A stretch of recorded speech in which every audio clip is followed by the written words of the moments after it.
Hai semuanya, Assalamualaikum warahmatullahi wabarakatuh. Ketemu lagi sama aku Hanifah. Apa kabar teman-teman? Semoga kalian selalu sehat, baik-baik aja kayak biasa. Dan untuk kalian yang baru pertama kali nonton, selamat datang. Jangan lupa like video ini kalau kalian suka dan subscribe channel aku ya. Guys, hari ini aku mau bahas kasus yang sedihnya udah gak usah ditanya lagi. Siapa sih yang gak pengen ya punya suami baik, bertanggung jawab, dan mapan pula? Pasti ini jadi impian semua wanita kayaknya. Tapi ya teman-teman, semua yang kelihatan terlalu sempurna tuh kadang akhirnya malah mengecewakan loh. Nah, kayak gitu juga dalam kisah ini guys. Kayak gimana ya ceritanya? Langsung aja yuk kita bahas.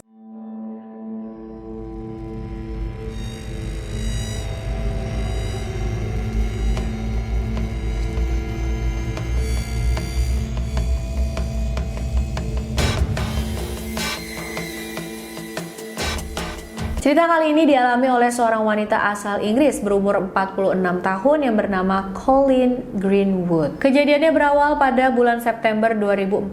Waktu itu Colleen menggunakan satu aplikasi kencan yang bernama Match.com, dan di sana dia berkenalan dengan seorang pria yang bernama James Scott. Umurnya 7 tahun lebih muda dari Colleen, yaitu 39 tahun. Colleen tertarik banget sama James ini. Pas terhubung mereka mulai chat-chatan, ngobrol, mereka nyambung, ternyata cocok. James memperkenalkan dirinya sebagai seorang pemadam kebakaran. James bilang dia sudah pernah menikah, punya anak, tapi pernikahannya nggak berjalan lancar. Akhirnya dia bercerai tuh dengan istrinya. Tapi Colleen nggak masalah ya dengan semua ini, karena dia berpikir, oh nggak apa-apa, udah pernah menikah, udah punya anak juga nggak apa-apa. Yang penting kan sekarang dia bukan suami orang. James juga cerita nih sama Colleen tentang pengalaman kerjanya yang membuat Colleen kagum banget. Jadi kan James ini seorang pemadam kebakaran nih. James bilang dia pernah menyelamatkan nyawa seorang anak pada saat rumah anak tersebut kebakaran. Jadi James masuk ke dalam rumah itu, menggendong anak itu, terus mereka berdua lompat dari jendela dan anak itu selamat, James juga selamat. Wah,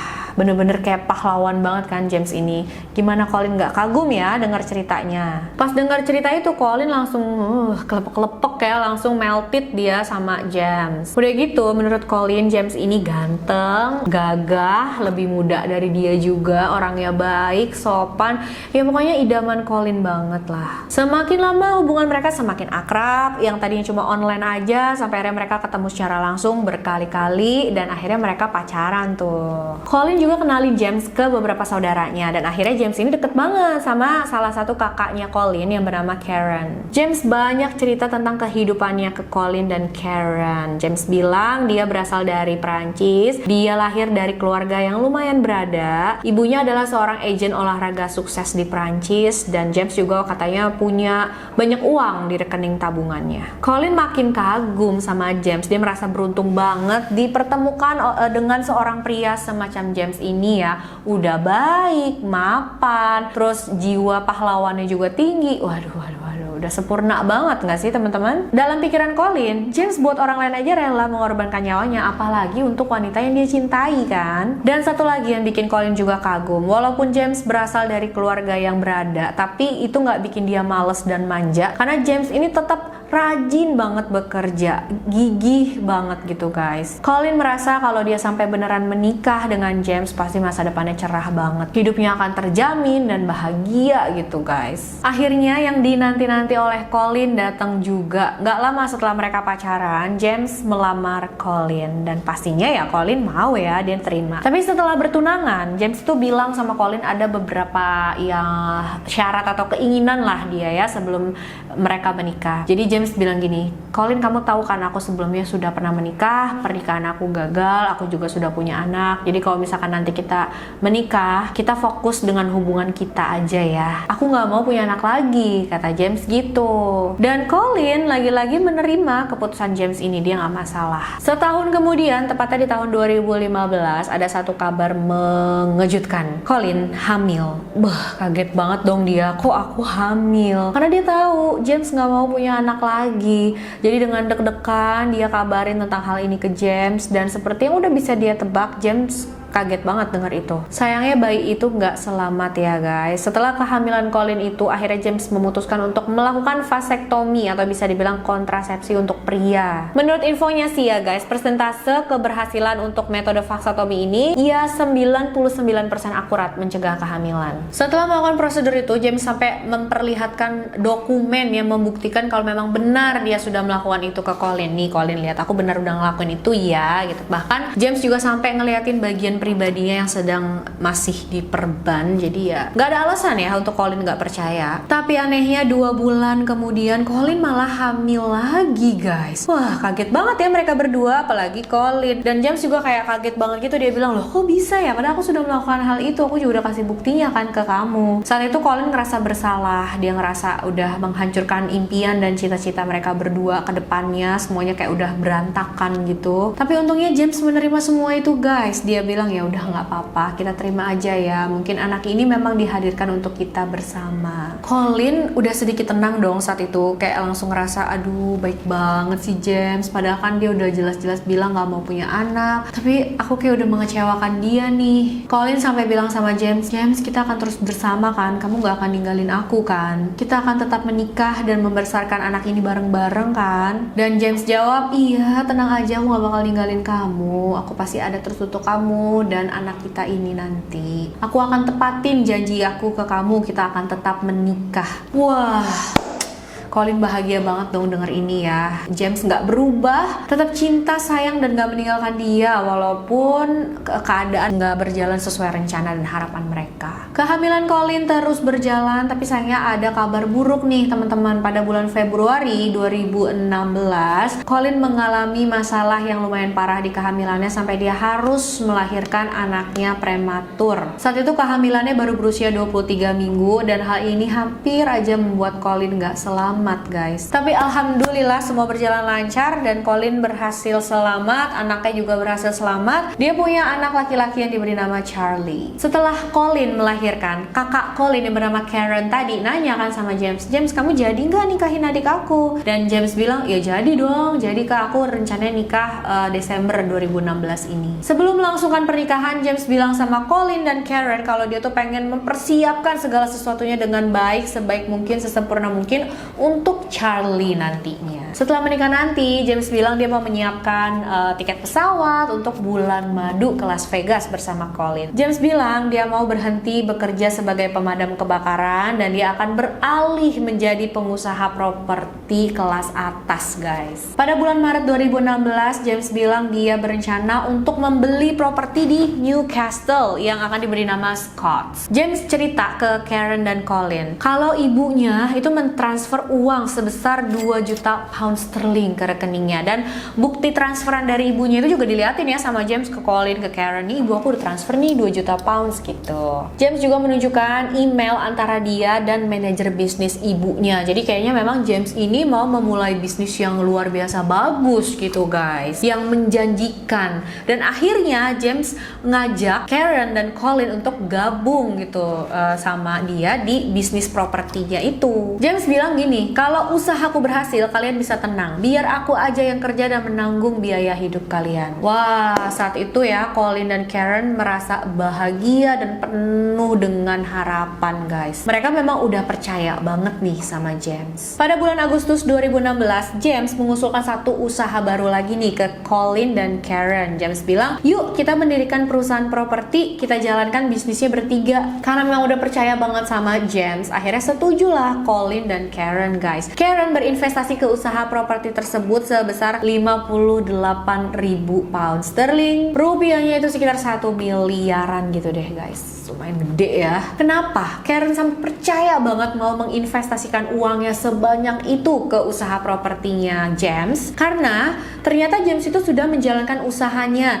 Dia udah punya alamat website resmi usahanya. Akun media sosialnya juga udah ada. Itu udah diperlihatkan juga ya ke Colin dan Karen. Bahkan James itu sudah melakukan pemasangan iklan siaran ke radio lokal. Dia sudah punya ruang kantor sendiri. Colin dan Karen itu sering diajak sama James ke kantornya. Mereka berdua juga sering diajak sama James untuk ketemuan dengan rekan-rekan bisnisnya. Pada saat yang sama, James juga bilang sama Karen dan Colin kalau dia sedang ingin membuka usaha baru, yaitu membeli sebuah rumah senilai 1,5 juta pounds. Dia mau membangun itu menjadi sebuah hotel yang di dalamnya ada restorannya, ada barnya, butik, dan pokoknya segala macam yang mewah gitu. Bahkan katanya James ini mau menyewa Gordon Ramsay, chef yang terkenal banget itu, untuk bekerja di restorannya, guys. Sementara itu, hari pernikahan Colin dan James semakin mendekat. Tapi di waktu-waktu yang sudah mau menjelang pernikahan mereka, justru satu masalah besar timbul. James bilang ke Colin kalau dia menderita kanker. James minta pernikahannya diundur dari Desember 2016 ke Februari 2017. Permintaan James dikabulkan oleh Colin dan keluarganya Colin, mungkin karena mereka merasa iya udah deh nggak apa-apa kan lagi sakit gitu ya. Tapi setelah itu James terus aja mengulur supaya pernikahannya itu nggak terjadi ya. Banyak banget alasannya. Di antaranya James bilang, sebelum pernikahan aku mau pergi ke Amerika dulu ya, jemput putriku biar mereka bisa hadir di acara pernikahan kita. Tapi setelah itu James bilang anak-anaknya nggak diizinkan datang oleh mantan istrinya. Karena curiga sama James yang terus mengundur hari pernikahan, akhirnya Karen, kakaknya Colin, melakukan penyelidikan sendiri gitu ya. Dia cari tahu lah teman-teman, dan ternyata Karen menemukan bukti kalau James itu nggak pernah membooking tempat yang katanya mau diadakan pernikahan di sana. Dia juga nggak pernah mempersiapkan apapun untuk pernikahan itu. Setelah tahu tentang hal ini, Karen pengen nanya dong secara langsung ke James. Nah, suatu hari James, Charlie, dan Colin itu pulang dari supermarket. Mereka bertiga turun dari mobil, pindah-pindahin belanjaan ke dapur. Nah, pada saat itu Karen langsung nyamperin James. Terus dia bilang, James, kamu gimana sih? Kamu bilang udah mempersiapkan segala macam ini itu buat pernikahan. Aku udah cek dan ternyata kamu belum mempersiapkan apa-apa loh. Kamu gimana sih? Kamu bohong ya? Dia bilang begini, James langsung panik. Terus dia bilang, oh sebentar kak, aku beresin mobil dulu ya. Habis itu aku balik ke sini, aku jelasin sama kamu bentar ya. Nah, James itu masuk ke dalam mobil, tapi bukannya dia beresin mobil dan balik lagi, dia masuk ke dalam mobil dan pergi kabur begitu aja. James nggak pernah balik lagi, nggak pernah ada kabar apa-apa lagi, guys. Wah, pastinya ini membuat Colin shock berat ya, teman-teman. Ternyata selama ini dia dan keluarganya cuma ditipu aja, dan bukan hanya penipuan itu aja ya, dia pura-pura mau menikahi aja. Karena James ini bahkan bukan nama aslinya. Nama aslinya adalah Greg Wilson, dan dia bukan pria single. Dia statusnya masih menikah dengan seorang wanita, bahkan mereka sudah punya 3 orang anak. Mereka sekeluarga tinggal di Darlington, Inggris. Dia sama sekali nggak ada hubungannya dengan Prancis, dan dia juga bekerja sebagai pemadam kebakaran, tapi dia adalah pengangguran. Jadi James atau Greg Wilson ini menjalani kehidupan ganda. Dia bilang sama istrinya kalau lagi sama Colin nih, dia harus bekerja di tempat yang jauh lah, ini segala macam. Tapi kalau dia lagi harus sama istrinya, ya dia bohong begitu juga ke Colin. Sebelumnya Greg Wilson ini bergabung dengan militer di sana, tapi dia harus berhenti karena mengalami PTSD atau Post Traumatic Stress Disorder. Dia keluar dari angkatan darat dan mendapatkan pembayaran kompensasi sebesar 100.000 pound sterling. Itu lumayan gede loh, sekitar 1,7 miliar rupiah ya kalau sekarang. Tapi sayang uang itu nggak dimanfaatkan dengan baik oleh Greg Wilson. Dalam setahun semua uangnya habis dipakai untuk foya-foya, beli barang-barang mewah, jalan-jalan ke tempat yang mewah. Dan pada saat uang kompensasi dari militernya itu habis, ya dia udah kebiasa sama gaya hidup mewahnya. Tapi bukannya Greg ini cari kerja yang benar untuk bisa dapat uang, dia malah menipu orang gitu. Dia masuk ya bikin profil di satu situs kencan online, dan ya dia ketemu Colin, dia berhasil menipu Colin. Semua yang dibilang oleh Greg kepada Colin itu semuanya bohong, guys. Termasuk prosedur vasektomi yang dia lakukan itu sama sekali nggak benar. Dia cuma pengen membuat Colin merasa bersalah aja kan, karena dia udah bilang nggak mau punya anak, tiba-tiba Colin hamil. Dan di saat Colin merasa bersalah itu, dia memanfaatkan pura-pura buka usaha properti baru yang akhirnya membuat Colin dan keluarganya nggak enak, ikutan deh investasi. Dan lagi-lagi uang investasi itu juga nggak dipakai untuk usaha beneran, dipakai untuk berfoya-foya lagi. Semua bukti-bukti dokumen yang dia sempat perlihatkan kepada Colin ataupun Karen itu semuanya pun palsu. Dan yang lebih parahnya lagi nih teman-teman, di akte kelahiran Charlie nama ayahnya adalah James Scott. Padahal yang nggak tahu itu nama siapa ya, dikarang-karang aja sama si Greg Wilson itu. Kasian banget loh. Greg Wilson ternyata juga berhasil menipu sebuah klub rugby bernama Newcastle Falcons dengan janjiin mau jadi sponsor yang ternyata nggak pernah dia lakuin guys. Wah, berani banget ya. Setelah kejadian ini, Colin dan Karen pastinya langsung lapor ke polisi. Pada bulan Januari 2020, Greg Wilson berhasil ditangkap. Dia mengaku bersalah atas 8 tuduhan penipuan. Dengan pelanggaran penipuannya yang total lebih dari 100.000 pound sterling, dia mendapatkan hukuman selama 6 tahun penjara. Gimana menurut kalian? Hukumannya cukup apa enggak sih 6 tahun nih guys? Kasihan banget ya Colin ya, dia udah percaya kalau pria yang dikenal sebagai James itu adalah pria impiannya, bisa membawa kehidupannya menjadi bahagia, punya masa depan yang cerah gitu ya buat dia. Aduh, tapi ternyata cuma ditipu. Yang lebih parahnya lagi ya, karena Colin itu udah sampai punya anak sama penipu tersebut gitu. Aduh, bener-bener Colin sampai bilang intinya dia tuh bingung nanti gimana cara dia menjelaskan kepada anaknya, kepada Charlie tentang ayahnya. Belum lagi nasib istri dan anak-anaknya Greg Wilson ya, itu gimana coba. Mereka sering ditinggal-tinggal sama ayahnya, dikira bekerja untuk menafkahi keluarga, ternyata malah punya kehidupan lain, punya istri lain. Semoga mereka bisa punya kehidupan yang lebih baik ya. Begitu juga dengan Colin dan anaknya guys. Dan kalian juga harus tetap hati-hati ya kalau kenalan sama orang lewat online, harus waspada banget. Jangan cepat percaya juga sama orang yang baru kita kenal. Kalau ada sedikit aja feeling atau rasa curiga di dalam diri kalian tuh jangan dicuekin deh. Ada baiknya kayak ditelusuri lah. Kalau memang nggak bener ya alhamdulillah gitu kan. Nggak ada salahnya ya kalau kita punya hubungan sama orang lain tuh nggak usah harus cepet-cepet, nggak usah buru-buru. Biar semuanya aman. Kalau semuanya udah bener-bener terverifikasi gitu ya, barulah dilanjutkan. Nah, jangan lupa komen apa pendapat kalian ya tentang kasus kali ini. Aku pengen banget dengar. Makasih udah nonton videonya sampai akhir. Jangan lupa like dan subscribe channel aku. Share juga ya video ini biar makin banyak yang nonton. Aku makin semangat upload video-video selanjutnya. Dan untuk kalian yang mau request, boleh silahkan kirim DM aja ke Instagram aku, HanifaStory92. Sampai jumpa di video selanjutnya guys. Bye-bye.